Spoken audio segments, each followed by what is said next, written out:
Nurul Amalia. Baik Yang Mulia. Ya, alamat tempat tinggal di mana? Kedinding Tengah Sekolahan Dimasi nomor 34. Iya. Kedinding.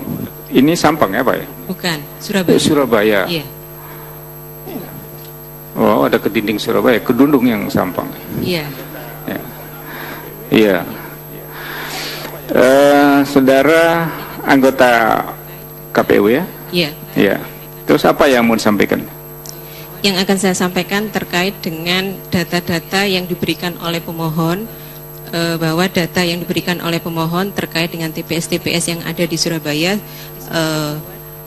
sebagian tidak betul. Jadi saya bacakan contohnya, disebutkan bahwa di Gubeng, Kecamatan Gubeng, Kelurahan Mojo ada yang diberatkan ada TPS 95, padahal di situ TPS maksimal 82. Tidak ada TPS 95. Terus kemudian di Wiyung disebutkan bahwa ada keberatan di TPS Kecamatan Wiyung, Kelurahan Babatan, ada keberatan tentang data DPKTP di TPS 48. Sesungguhnya di Wiyung Babatan itu maksimal TPS-nya cuma 44. Jadi tidak ada TPS berapa nih? Tidak ada. Di Kecamatan Riung. Betul, di Kelurahan Babatan tidak ada. Terus yang lain lagi, saya bacakan bahwa di Sukomanunggal yang diminta di zona kewijenan itu, Sukomanunggal ini kelurahan atau Kecamatan Sukomanunggal ada beberapa kelurahan. Saya sebutkan bahwa kelurahan zona kewijenan yang diminta untuk PSU itu ada TPS 20, 27 dan 22. Padahal di TPS di zona kewijenan itu maksimal TPS cuma 16. Jadi tidak ada 20, 21, 20. Tidak ada. Tidak ada itu. Tidak ada. Kemudian juga di Tanjung Sari. Tanjung Sari TPS 26, 48, 28 yang diminta untuk PSU. Padahal di situ maksimal TPS-nya 24. Jadi 26, 20, 28, 28, 26, 28 sama 46 tidak ada, maksimal 24. 24. Ya. Okay. Terus kemudian di Putat Gede juga gitu. Yang diminta untuk PSU TPS 24, 48, 38, 45, 38. Padahal TPS maksimal di sana 13. Iya. Ya.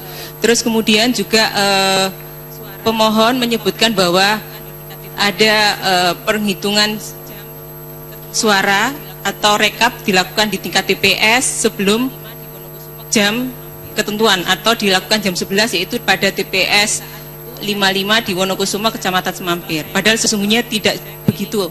Jadi pada saat itu saya ada posisi di sana. Jadi setelah saya mencoblos, saya keliling TPS 55, TPS 55 Wonokusumo, ya. Kecamatan Semampir. Jadi setelah saya nyoblos, saya keliling, kemudian ada telepon berita bahwa ada penghitungan suara di TPS 55 Wonokusumo. Saya langsung meluncur ke sana.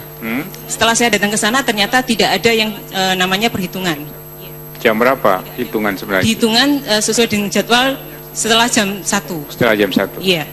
Jadi tidak ada perhitungan jam 11 itu. Pada saat itu saudara menyaksikan ada saksi dari pasangan nomor 1 di sana?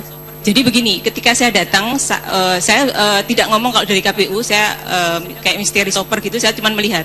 Saat itu saya melihat ada saksi dari pasangan nomor 1 sedang berdebat dengan ketua KPPS. Ternyata setelah saya tanya, setelah saksi pasangan nomor 1 pergi, ternyata begini ceritanya. Saat itu ada surat mandat yang disampaikan kepada KPPS itu atas nama bukan saksi yang datang, tapi atas nama saksi yang lain. Nah saat itu yang datang bukan saksi yang memberikan mandat saat malam hari itu.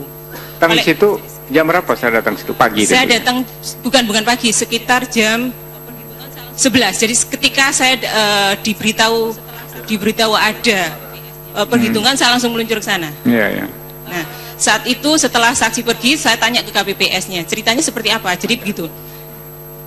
Surat rekomendasi atau mandat. Itu ternyata yang datang bukan orang yang dimaksud. Nah, setelah saya tanya konfirmasi, ternyata yang dimaksud itu tidak bisa hadir dan menggantikan saksi yang lain. Nah, saksi yang lain yang datang tersebut belum membawa surat mandat. Oleh karena itu, oleh KPPS tidak diperkenankan untuk menjadi saksi sebelum ada surat mandatnya. Seperti itu yang terjadi. Datang pun jam 11, karena kalau dia datang jam 7 udah berdebat dari jam 7, karena jam 7 diharuskan hadir. Saya kurang tahu saksi datang jam berapa. Ketika saya datang jam 11 itu kebetulan saksi sedang berdebat dengan KPPS Masih dan berdebat. meninggalkan tempat saya. Ketika saya tanya ke KPPS, katanya sedang mengambil surat mandat yang dimaksud, seperti itu. Tapi pada saat itu pemungutan suara sudah berlangsung. Sedang berlangsung. Iya, baik. Seperti itu. Si ada? Ya, jadi kemudian juga data-data, banyak data yang disajikan oleh pemohon itu kondisinya sesungguhnya tidak betul. Jadi seperti yang dicantumkan pada P2 lampiran itu ada yang lain itu sudah dibetulkan. Jadi sesungguhnya kondisinya di surat suara di C1 sudah dibetulkan dan sudah diparaf. Kemudian ada juga ini justru yang saya temukan adalah Tandes Banjar Sugian TPS 8. Ini ada surat suara dipergunakan 255. Padahal saya cek di C1-nya itu tidak ada angka 255. Itu yang terjadi. Saya cek di C1-nya itu tidak ada angka 55. Jadi C1 yang di scan pun itu sudah sempurna, tidak ada angka 255. C1 scanan, apalagi C1 yang hologram, seperti itu. Cukup ya? Terus kemudian banyak data yang lain yang juga ternyata sesungguhnya itu tidak ada.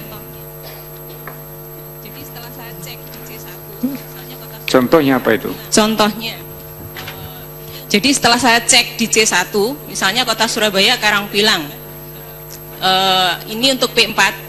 TPS 10, data pemilih 12, ditulis pengguna 14, data pemilih KTP 12. Jadi setelah saya cek semuanya sudah sesuai dengan kondisi di lapangan. Tidak seperti yang dicantumkan oleh pemohon dalam permohonannya. Jadi yang ditulis 00 memang ada kesalahan pengertian atau persepsi dari KPPS. KPPS ketika merekap menulis, mereka mengasumsikan bahwa yang namanya data itu kayak di PT, sudah terpegang, sudah terdaftar. Nah ini kan yang ditanya adalah data pemilih yang menggunakan KTP atau DPKTB. Nah DPKTB itu tidak ada datanya sebelum ada orang datang terus kemudian dicatat. Nah itu yang salah pengertian di KPPS. Tapi setelah ketika rekap sudah dibetulkan.